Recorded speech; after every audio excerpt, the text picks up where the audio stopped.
Today in the Daily Dose, Pocahontas. Made a household name through a mix of truths, myths, and legends, Pocahontas was born near the Tidewater region of Virginia sometime around 1596. Named Amanute by her parents and Matawaka by some of her friends, she was given the nickname Pocahontas as she grew older, which translates to playful one or ill-behaved child. The favorite daughter of Chief Powhatan, the powerful head of 30 Algonquian-speaking tribes in and around the early English settlement at Jamestown, English adventurer John Smith recalled that the beautiful princess saved him from execution by her father, thereby turning her back on her own people in support of the English, a legend which has endured for centuries, symbolizing a common peace between the cultures of both the invaders and the invaded. After violence broke out during the First Anglo-Powhatan War, English settlers hoodwinked Pocahontas into boarding an English ship where she was held for ransom in exchange for colonial prisoners held by her father. Imprisoned at Henricus in Chesterfield County, Virginia for more than a year, Pocahontas met widower John Rolfe, whose English-born wife and child had died in a shipwreck off of Bermuda. Rolfe took Pocahontas to be his bride, who in turn accepted the Christian faith and was given the baptismal name of Rebecca. Their marriage on April 5, 1614, brought about an 8-year climate of peace between the Jamestown settlers and Powhatan's tribes, which became known as the Peace of Pocahontas. In 1616, the Rolfes traveled to London with their 1-year-old son, where the young princess was presented to English society and billed by promoters as a civilized savage, who in turn hoped to raise additional funding for the colonial settlement at Jamestown by parading the beautiful princess in the latest Parisian fashions of the day. Made an instant celebrity within British high society, Pocahontas attended a masque at Whitehall Palace before passing away at age 21 in 1717 at Gravesend of unknown causes. She was buried at St. George's Church, Gravesend, England, although the exact location of her grave remains a mystery after the church was destroyed by fire. Now that some 400 years have passed since her death, the true character of Pocahontas has been fleshed out by authors and historians who paint a picture of an energetic youth who grew up to be a clever and brave young woman, serving as both a translator and representative for her Native American heritage before her colonial overlords in England. The story that Pocahontas was deeply in love with John Smith lasted for generations after her death, slowly falling into obscurity before the legend of their love affair reignited after the Revolutionary War.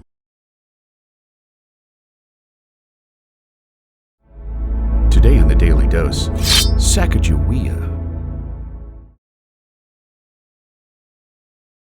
Although details about much of her life are limited, Sacagawea was born into a Shoshone tribe near present-day Salmon, Idaho, sometime around 1788. At age 12, Sacagawea and several other young Shoshone girls were kidnapped during a deadly raid by Hidatsa warriors before being sold into a non-consensual marriage to French-Canadian fur trapper Toussaint Charbonneau. Thanks to diaries and letters of Meriwether Lewis and William Clark, before, during, and after their now legendary trek to the Pacific Ocean and back, their combined penning details the hiring of Sacagawea's husband, Charbonneau, as their translator, before venturing westward from their winter encampment at Fort Mandan. Sacagawea's mastery of the Shoshone or snake language proved to be of critical importance during their arduous journey west. Nicknamed Janie by Meriwether Lewis, Sacagawea and her 55-day-old son Jean-Baptiste Charbonneau, nicknamed Pomp by Clark, became in many ways more important to the expedition than Charbonneau himself, since the presence of a woman and a child in the party, as Clark wrote, reconciled all the Indians as to our friendly intention. A woman with a party of men is a token of peace. After her quick thinking saved important supplies when her pirogue capsized in bad weather, Both explorers praised her action by naming the Sacagawea River in her honor, while her ability to communicate with native tribes along the way allowed the Corps to barter successfully for fresh mounts and supplies. Because of her knowledge of the Rocky Mountains, in July of 1806, Sacagawea advised the explorers to cross into the Yellowstone River Basin at present-day Bozeman Pass, which later became the optimal route for the Northern Pacific Railway's eventual path across the Continental Divide. After the expedition ended, Sacagawea and her young family spent 3 years living with the Hidatsa people before accepting an 1809 invitation by Clark to settle in St. Louis. Following the birth of her second child named Lizette, Sacagawea passed away on December 20, 1812, at the tender age of 25, following a protracted battle with typhus. According to Missouri Orphans Court records, her children, 10-year-old Pomp and 1-year-old Lizette, were formally adopted by William Clark on August 11, 1813, making Sacagawea a short-lived yet vital asset during one of the greatest journeys in American history.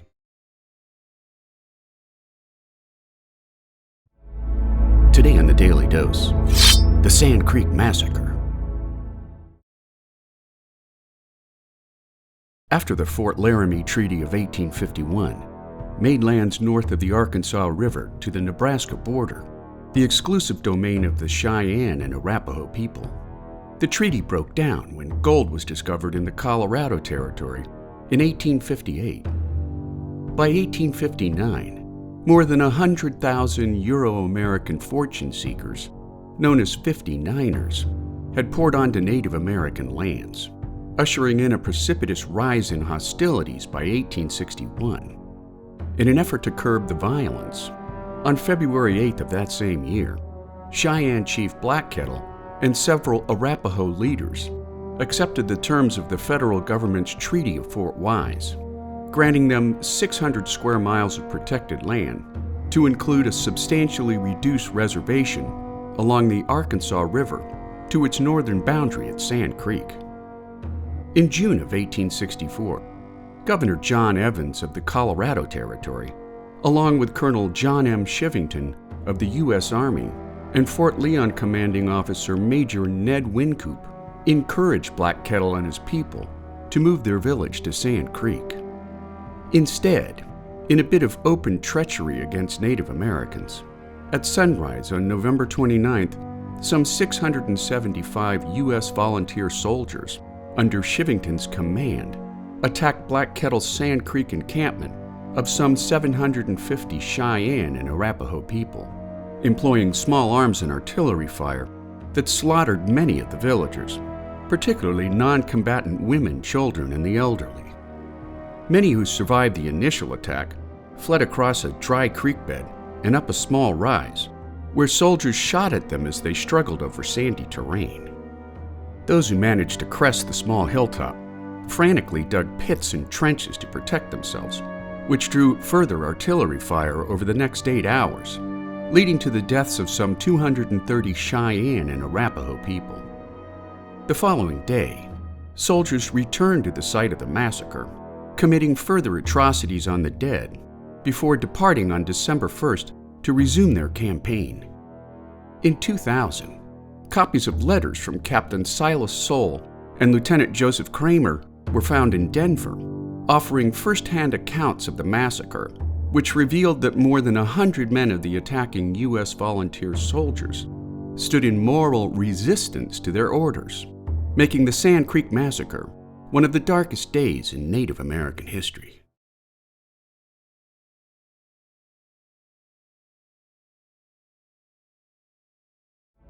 Today on the Daily Dose, Skinwalkers of the Navajo Nation.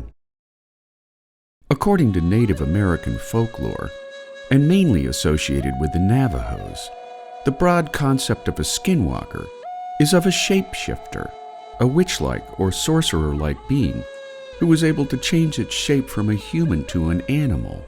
And while skinwalkers can change into any animal species they desire, they generally take the form of a coyote or a wolf. In the Navajo language, Yi-Naud-Lushi translates to, by means of it, it goes on all fours. And while Yi-Naud-Lushi is perhaps the most common variety of skinwalker seen in horror fiction by non-Native Americans, the Yi-Naud-Lushi is one of many varieties of skinwalkers in Navajo culture. While the legend of the skinwalker is not well understood outside of Navajo culture, mostly due to the reluctance of Navajos to discuss the subject with outsiders, over the years, however, Hollywood has had a field day with skinwalkers, turning Native American folklore into heart-pounding bits of cinematic tension. Skinwalker Ranch. This is like the Area 51 of the paranormal. It was not a single phenomenon. There were a host of things that happened. Have there been experiences there that have shaken the Pentagon and CIA and other agencies? Absolutely. Something forced 4 2,000-pound bulls to cram themselves into this trailer without opening this door. Is a strange alien-looking creature prowling in northern New Mexico? A Facebook picture circulating yesterday sure has a lot of people up there worried. It's not an inn you'd expect for a holy man. Which was brought to life by New Mexico author Tony Hillerman.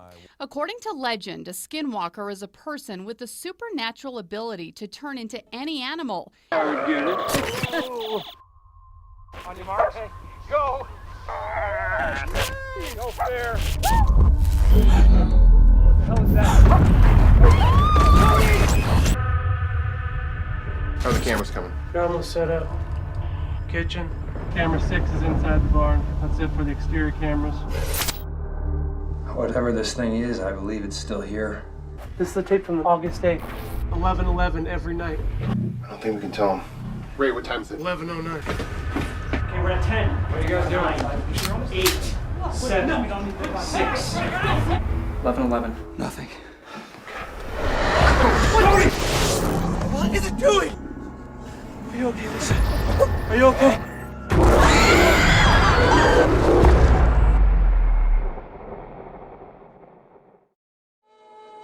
While skinwalker sightings remain few and far between in reality, in clinical psychology there exists a rare psychotic condition known as clinical lycanthropy, where affected individuals believe passionately that they can transform themselves into animals, making skinwalkers a very real thing in delusional minds everywhere.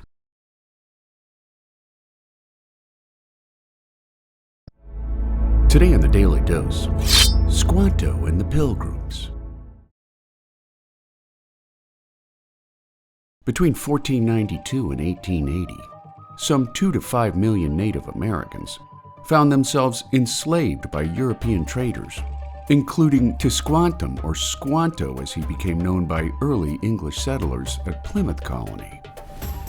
A member of the Patuxet tribe of the Wampanoag people, Squanto escaped his enslavement in Spain with the help of a Catholic priest, making his way to London, where he learned the ways and language of the English under the employment of John Slaney, treasurer of the Newfoundland Company responsible for colonizing Cupper's Cove in 1610.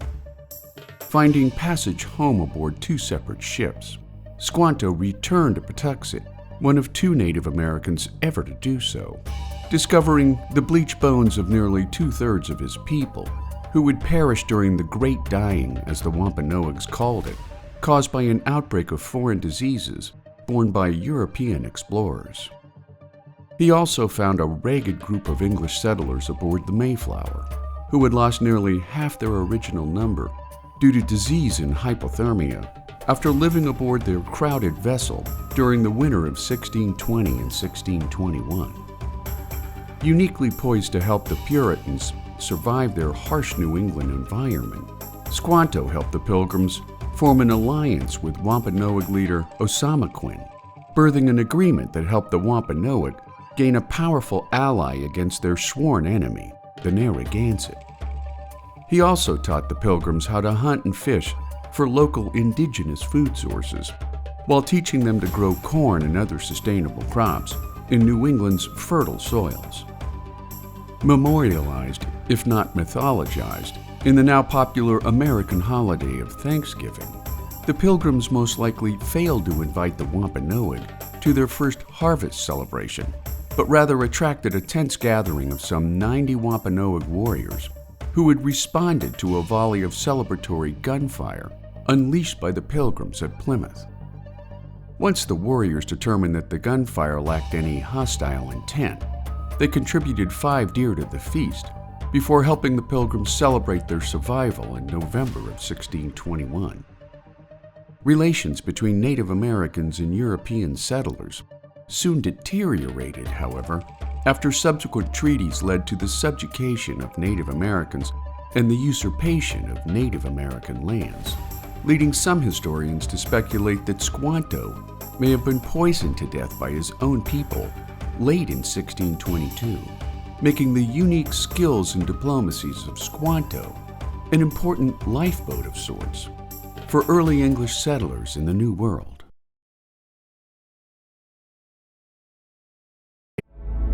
Today on the Daily Dose, Tecumseh.